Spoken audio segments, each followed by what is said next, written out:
बार बार करूं वंदना सतगुरु चरणी माही।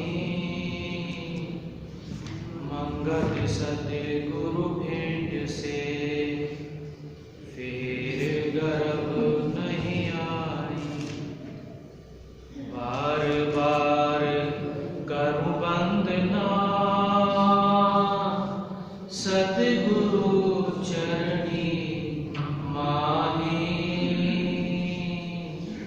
मंगल सतगुरु भेंट से फिर गर्भ नहीं आई। आज हम बात करेंगे कि किस तरह हम जीवन में सुधार ला सकते हैं, किस तरह हम अपनी आध्यात्मिक उन्नति कर सकते हैं।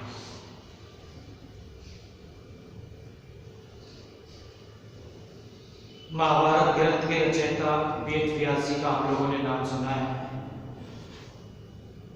उन लोगों का एक वचन उनका बड़ा ही महत्वपूर्ण है। कहते हैं वेद व्यास जी, जब जब आध्यात्मिकता का अभाव होगा व्यक्ति विषय वासना की ओर तीव्रता से आसक्त हो भोग को ही सर्वोपरि मानने लगेगा। जब जब आध्यात्मिकता का अभाव होगा व्यक्ति विषय वासना की ओर तीव्रता से आसक्त हो भोग को ही सर्वोपरि मानने लगेगा।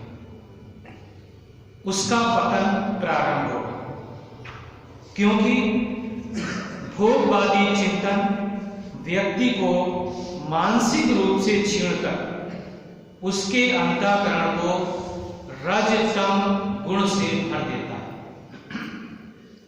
जिससे उसमें सात्विक भाव का पतन होने लगता है। वेद व्यास जी कह रहे हैं कि जैसे जैसे हमारे जीवन में आध्यात्मिकता की कमी आती है वैसे वैसे हमारा भोग वासनाओं के प्रति चिंतन बढ़ने लगता है और रजतम के गुण का प्रभाव आने लगता है। रजतम कहते हैं हमारे अंदर लोभ बढ़ने लगता है, हमारे अंदर अशांति बढ़ने लगती है, हमारे अंदर स्वार्थ बढ़ने लगता है, हमारे अंदर हिंसा बढ़ने लगती है, मोह बढ़ने लगता है। तो ये है रज और तम, इन गुण का प्रभाव बढ़ने लगता है और सात्विक गुण अर्थात सत्व का पतन होने लगता है।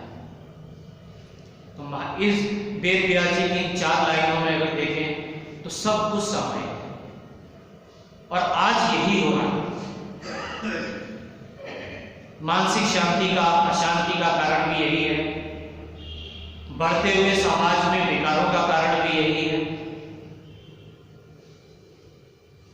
बढ़ती हुई हिंसा का कारण भी यही है और गिरते हुए व्यक्ति के चरित्र का भी कारण है। आत्मिक उन्नति या आध्यात्मिकता हमें मिलती है गुरु वचनों से, शास्त्रों से, सत्संग से, सत्संगति से।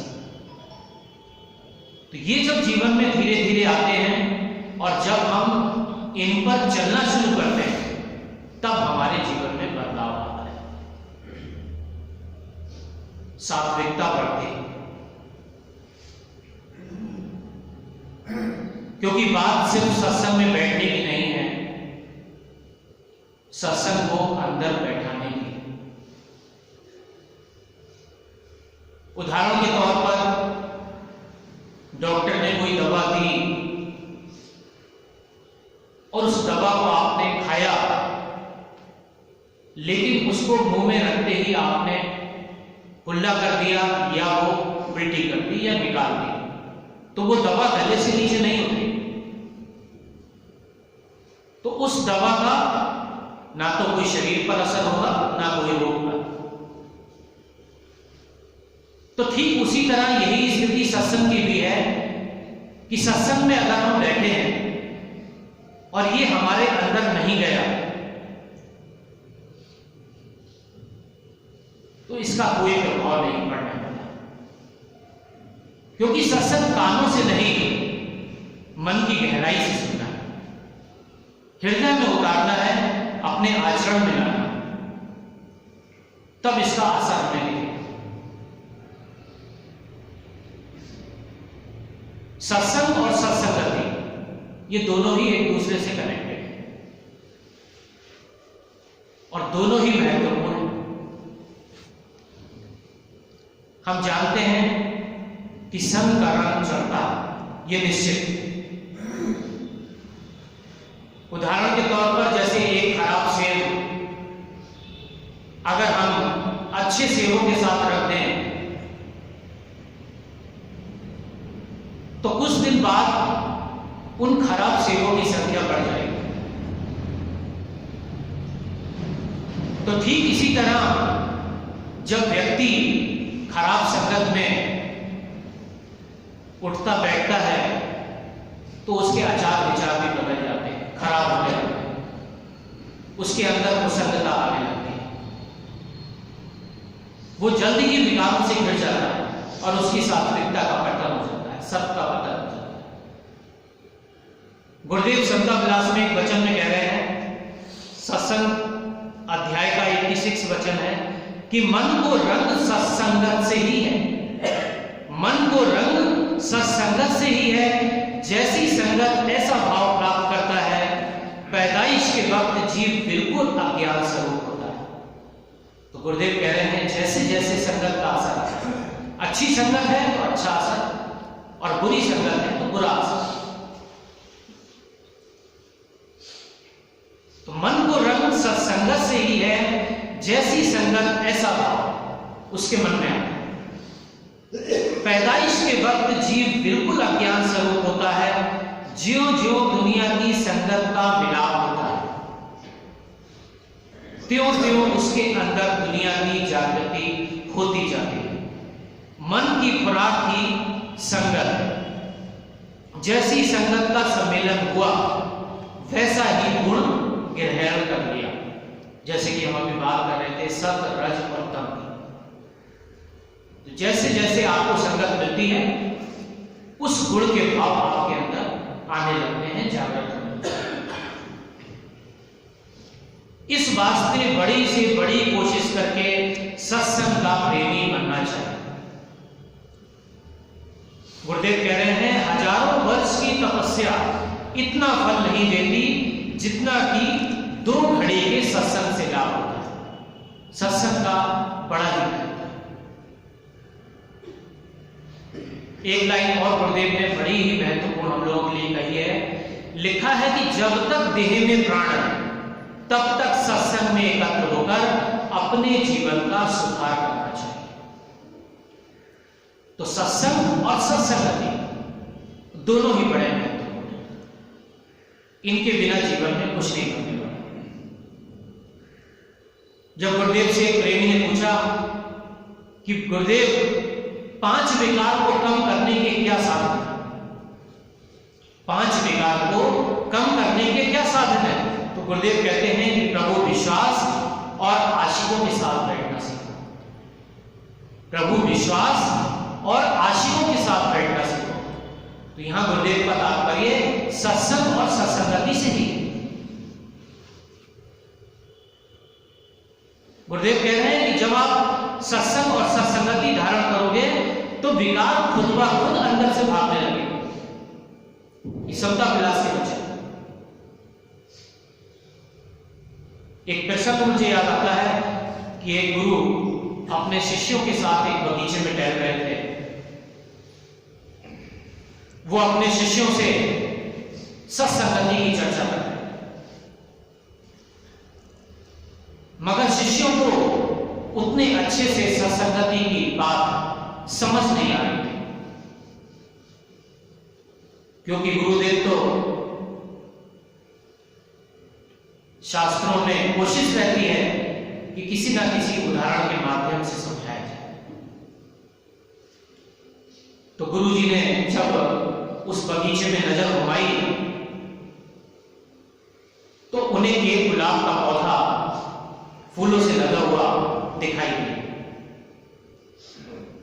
उन्होंने शिष्य से कहा, वत्स, उस गुलाब के पौधे के नीचे से थोड़ी सी मिट्टी लेकर आओ। वो शिष्य गया जैसी गुरुदेव की आज्ञा थी, और वो उस गुलाब के पौधे के नीचे से थोड़ी सी मिट्टी लेकर आए और वो गुरुजी को देने लगा। तो गुरुजी बोले, ये मैंने अपने लिए नहीं मंगवाई, जरा इस मिट्टी को सूंघ कर देखो। तो उस शिष्य ने उस मिट्टी को सूंघ कर देखा तो बोला, गुरुदेव, इसमें तो बड़ी अच्छी सुगंध आ रही। तब गुरुजी बोले, जानते हो इस मिट्टी में गुलाब की सुगंध क्यों आ रही? बोले, क्योंकि जब गुलाब के फूल झड़ते हैं तो टूटकर नीचे मिट्टी में घुल मिल जाते हैं, जिसके कारण से इस मिट्टी में गुलाब की सुगंध आ रही। तो ठीक इसी तरह कहने का तात्पर्य यही था गुरुदेव का कि जब अच्छी संगत मिलती है तो मन में सत्व का भाव जागृत होता है, मन में अच्छे विचार आते हैं। अच्छी सत्संगति से ही करुणा, दया, प्रेम जैसे भाव जागृत होते हैं। इस विषय को और स्पष्ट करने के लिए हम लोगों ने नाम सुना होगा, उड़िया बाबा एक संत जगन्नाथपुरी के हुए। पूरे देश में उन्होंने गुरु की खोज में लंबे समय भ्रमण किया। उन्होंने अपने लेखन में 6 शुद्धि का जिक्र किया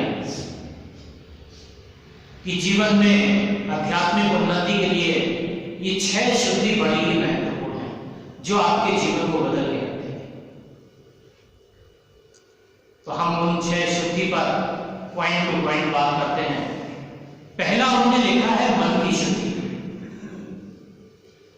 सबसे महत्वपूर्ण विषय, क्योंकि अगर हम जानते हैं कि अगर हम मन पर विजय प्राप्त कर लेते हैं तो हमारी जीत हो जाती है। हर शास्त्र में ये बात होती है कि मन के जीते जीत है, मन के हारे हार, क्योंकि मन ही सुख और दुख और मोक्ष का कारण। आशा तृष्णा ना मिटी, मिट मिट गए शरीर। क्योंकि इस शरीर के साथ लगातार हमारी वासनाएं, हमारी इच्छाएं तो बढ़ती रहती हैं, लेकिन कभी खत्म नहीं होती। एक वासना पूरी होती है, दूसरी वासना उसके पीछे खड़ी होती है। भय, चिंता, ईर्ष्या, क्रोध, अहंकार, ये सब मन के ही विकार। लेकिन जब बात आती है शुद्धि की,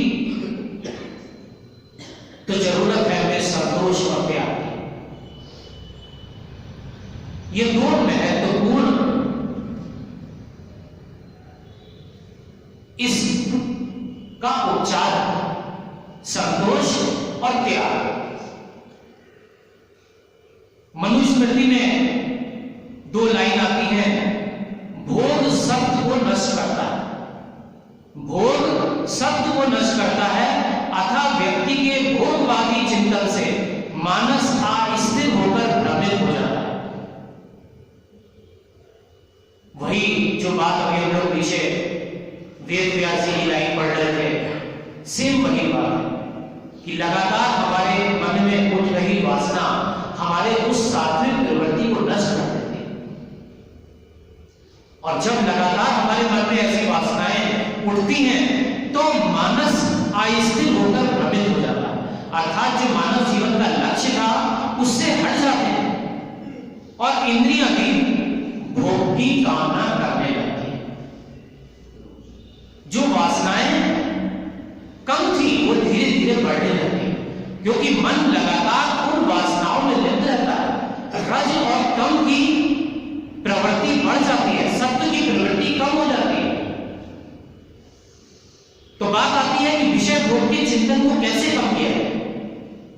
तो इसके लिए जरूरी है सत्संग और सत्संगति। ये दो महत्वपूर्ण पॉइंट है, सत्संग और सत्संगति। यही दो चीजें हमारे विषय को चिंतन को कम कर सकती है। दूसरा पॉइंट आता है वाणी की शुद्धि। मन की शुद्धि के बाद आती है बात वाणी की शुद्धि। हम सब जानते हैं कि मधुरता से कही गई बात दूसरे व्यक्ति पे एक अलग प्रभाव डालती है। वाणी का अपना एक अलग प्रभाव होता है। अगर हम वाणी पर संयम करते हैं तो बहुत कुछ जीत सकते हैं। वाणी का यह गुण है कि शत्रु को भी मित्र बना सकते हैं। अगर हम विचार करें तो बात सत्य। तुलसीदास जी कह रहे हैं, रोष न रसना खोलिए वरु खोलिए करवार, सुनत मधुर परिणाम हित बोली वचन विचार। वो कह रहे हैं कि क्रोध की स्थिति में अपनी जुबान पर बिल्कुल बंद कर लेनी चाहिए। जुबान नहीं खोलनी चाहिए, बल्कि उसके अतिरिक्त आप तलवार निकाल सकते हैं, लेकिन जबान नहीं खोलनी। जब तलवार निकालना ज्यादा उचित है उस स्थिति में कि अगर हम उस व्यक्ति को कटु वचन बोले, अगर बोले तो सोच विचार कर बोले और ऐसे वचन बोले जो उसके हित के हो, जो उसको प्रसन्नता देने वाले हैं। महाभारत का उदाहरण हमारे सामने देखिए, द्रौपदी के द्वारा कही जाने वाली एक लाइन से अंधे का पुत्र अंधा, दुर्योधन की मानसिक स्थिति कहां पहुंची। उस एक लाइन ने जो दुर्योधन का अपमान किया, कहीं ना कहीं वो युद्ध का कारण। कहते हैं कि कुल्हाड़ी के द्वारा काटे हुए वृक्ष में फिर से अंकुरित हो सकता है, लेकिन एक व्यक्ति के द्वारा बोले गए कटु वचन के घाव कभी नहीं भरते। ये बात सत्य है। तीसरी बात आती है अन्न शुद्धि की। पहली बात थी मन की शुद्धि की, दूसरी बात थी वाणी की शुद्धि, और तीसरी बात आती है अन्न की शुद्धि। बड़ा ही महत्वपूर्ण। हम लोगों ने एक लाइन सुनी है, जैसा खाए अन्न वैसा बने मन। तो सात्विक आहार व्यक्ति के मन को स्वभाव की और वृत्ति को सात्विक बनाता है। सात्विक भोजन व्यक्ति की वृत्ति को, स्वभाव को सात्विक बनाता है, और ठीक इसके विपरीत रासिक व तामसिक भोजन व्यक्ति को आलस देता है, निंद्रा देता है, रोग देता है। वैसे तो यह विषय बड़ा विस्तृत है, लेकिन आध्यात्मिक उन्नति के लिए बड़ा ही महत्वपूर्ण है अन्न शुद्धि। गुरुदेव की वाणी में आता है, खट्टा मीठा टीगड़ा चटपटा नित खाए, मंगत दीरक वासना मन को नित भरमाए। देखिए, जो बात अभी पीछे हम लोग वचन सुन रहे थे मनुस्मृति का, वही बात गुरुदेव की वाणी में से। मनुस्मृति में वही बात आई कि भोगवादी चिंतन से और इंद्रियों की लगातार तामसिक और राजसिक वृत्ति से बढ़ने से सात्विक या सत्य नष्ट होने लगता है। तो वही बात गुरुदेव की वाणी में भी कह रहे हैं कि लगातार तामसिक और राजसिक भोजन से मन में वासनाएं बढ़ने लगती हैं। कहीं ना कहीं उसका संबंध भी आपके आहार से।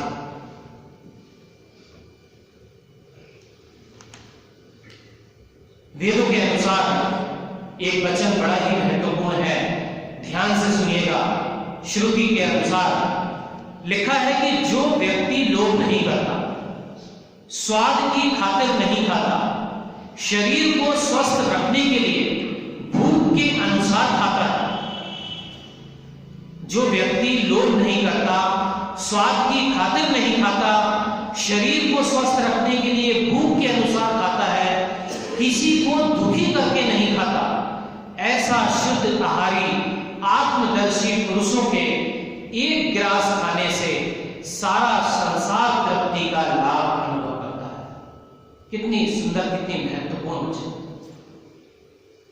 गुरुदेव कह रहे हैं निर्मल आहार नित्य कीजिए, निर्मल आहार पाइए विचार, मंगत महिमा साहब की तब चित्त करे विचार।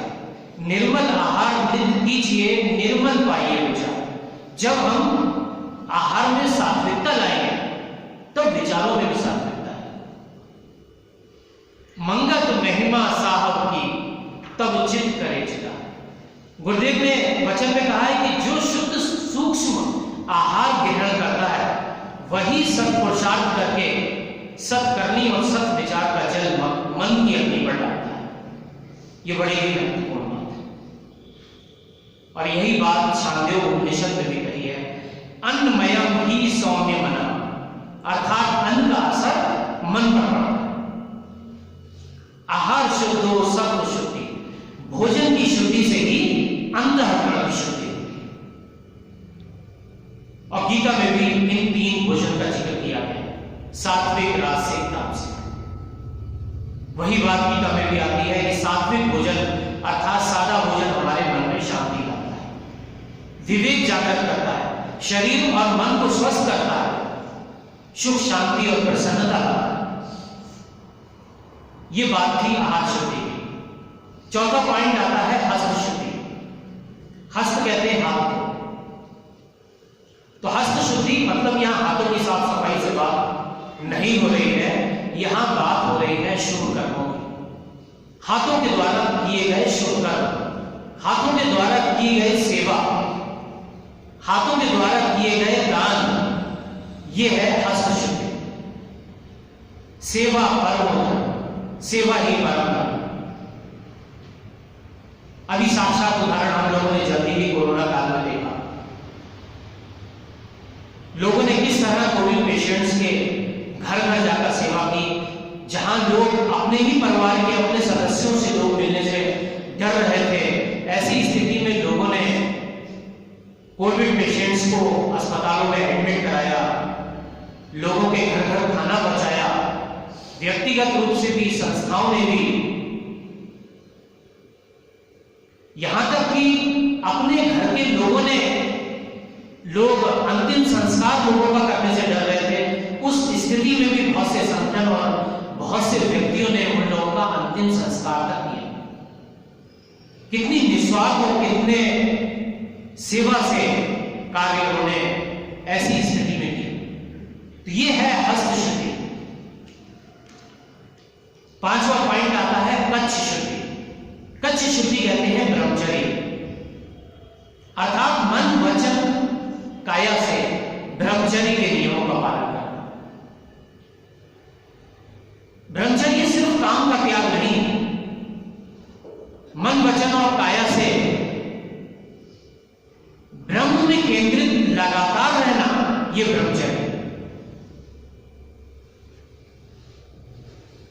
यह व्रत उतना सरल नहीं है लेकिन असंभव भी नहीं।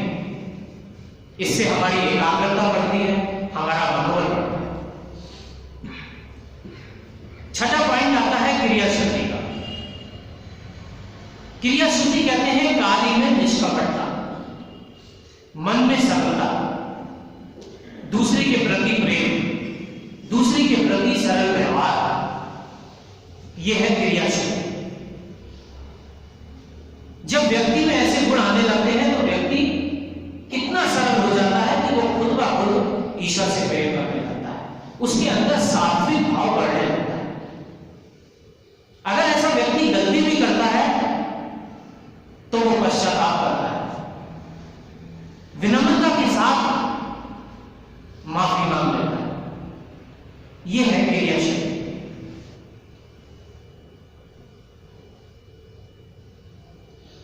तो ये जिन 6 शुद्धियों पर हमने बात करी, ये बड़ी ही महत्वपूर्ण है। अगर हम देखें हमारे जीवन में जो आत्मिक उन्नति के लिए या हमारे जीवन में सुधार लाने के लिए जो उड़िया बाबा के 6 शुद्धि की हम बात कर रहे थे, मन की शुद्धि, वाणी की शुद्धि, अन्न की शुद्धि, हस्त शुद्धि, कच्छ शुद्धि और क्रिया शुद्धि, ये 6 शुद्धि हमारे जीवन को बदल सकती है। तो ठीक इसी तरह गुरु मार्ग में चलने पर हमारी अपनी होशियारी नहीं चलेगी, हमें बड़ी सरलता के साथ नियमों को फॉलो करना होगा, वचन पर चलना पड़ेगा, आचरण में उतारना पड़ेगा।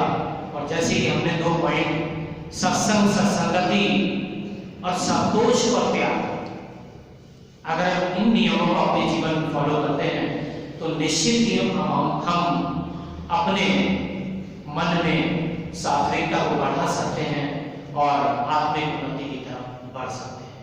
ओम ब्रह्म सत्यम सत्य।